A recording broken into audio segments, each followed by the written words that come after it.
Hey, I wanted to come in and talk numbers and the tarot and sort of how they relate.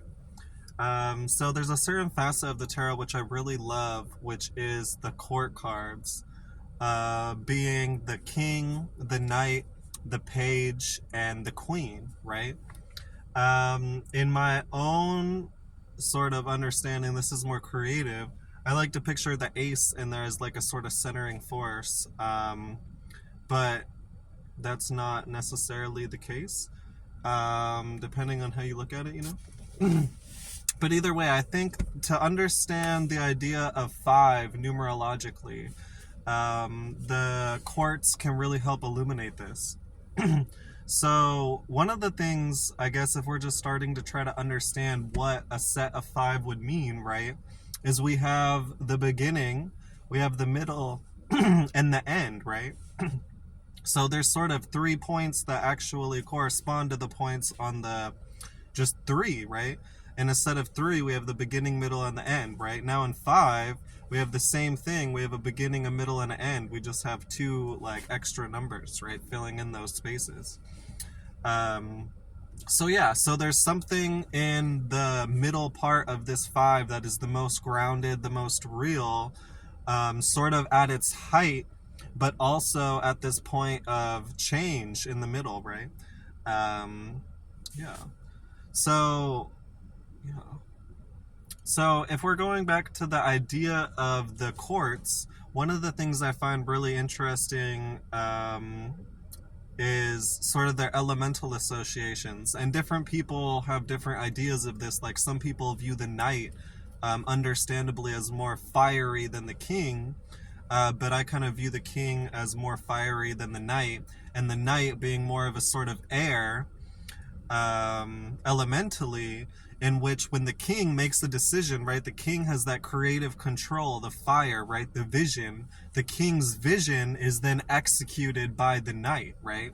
And then we also have, moving forward, we have the page, which is more sort of this force of accruing value and holding value, sort of like the studious, diligent, steady, practical-minded, person, right? That is like literally there to understand and study how to get the most out of its given court, right? Where then we have the queen, right, which is sort of on the most feminine side, more about giving, being able to let go, being able to give and receive, right? Instead of take that control, sort of surrender control and be a part of, right? Connect, right? And so, so if we look back at the five, right, what we can see is that in this most beginning point, we sort of have the most yang point, which, like I said, I associate with the king, but you could associate with the knight or whatever, or just understand that this is the most fiery point, right? And now we know that out of these five numbers, right, we're going to have the first half, and then we're going to have the second half, right, divided by this middle point, right? So that's why I sort of see it as, in the first number, we sort of have the beginning, the most yang, the beginning, right? Nothing about it is realized yet. It's all that spark. It's all that fire, right? Where I would see the king as this 1 out of 5, right? Now in the second out of 5, this is where we start getting to this real position, right? And this goes on to what I said before, this middle point between the beginning and the end, the real, the center, the present, right, is reality, right? So that's why on the different sides of reality, we have the knight, which is I'm associating with air, right? And the page, which I'm associating with earth, which are the real elements, right? Around this middle point of the 5, which is denoting the realest point in this, right? The middle point, right? And then we have the two more unreal or sort of spiritual, you could say, rather than corporeal, the king and the queen, right? Which sort of surround, right? Sort of surround their children, if you like to think about it too, as like the prince and the princess, right? But yeah, so then, moving forward, we have the most fixed point, which is all about integration, right? Because it's not giving one way or the other, right? We're not fully expressing our will, and we're not fully surrendering right? There's this center point of doing both, right? The integration, right? And then we move forward again to this page where now we're moving from the real point, but now we're in this yang half, right? So of the real elements, right, earth and air, it's the more feminine one, right? The page, which is more showing our ability to accrue value and act more practically, right?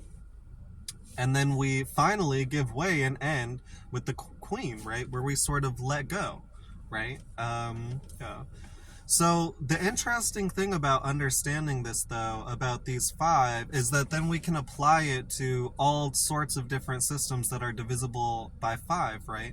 So this means that every single minute, because there are 60 minutes in an hour, is going to have a specific number by 5, right? So for example, right now it's 3:46, right? The 46th minute is 1 after 45, which I know is divisible by 5. So it would be the first, right? And this minute would have an association with the king, right? Or that fire energy, right? And now I start to get a little insight on what this number means symbolically relative to this 5, right? Because now if I know that it's the first, it's not the last, it's not the middle, it's the first, right? There's something more creative and independent about this number, right? Which is really cool.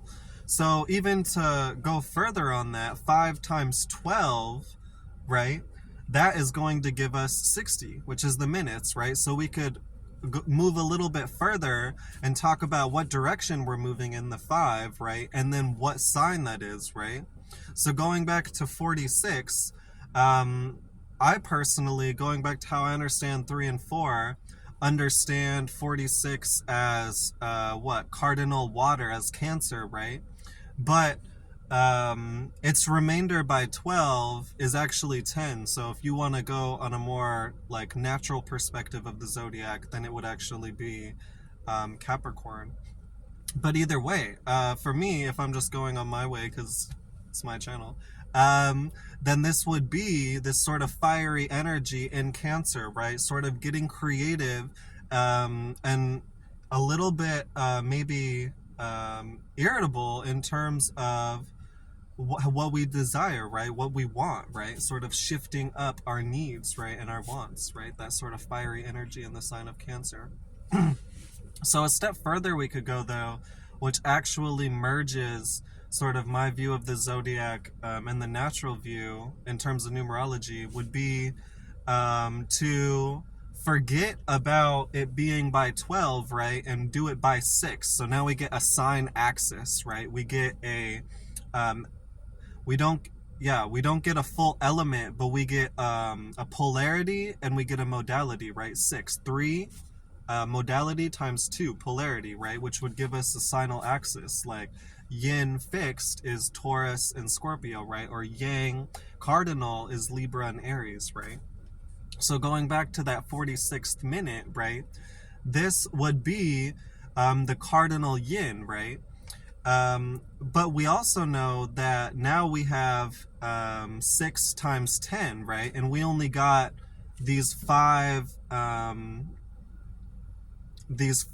sort of elements or courts denoted, right? I talked about the king, the knight, the ace, the page, and the queen. But this is how, if we see yang and yin sides of this, we can also start to see the planets, right? So I'm running out of time here. Yeah. But anyway, in my next video, I'll go into how we can further look into the 5 and double it, so we have the 10 planets, which would be the 7 traditional, including the 3 modern. Denote them symbolically mathematical values so that we can then find a planet in a sign just by looking at the time and get symbolic information that way. So, hey, bubbling, Citra, beach.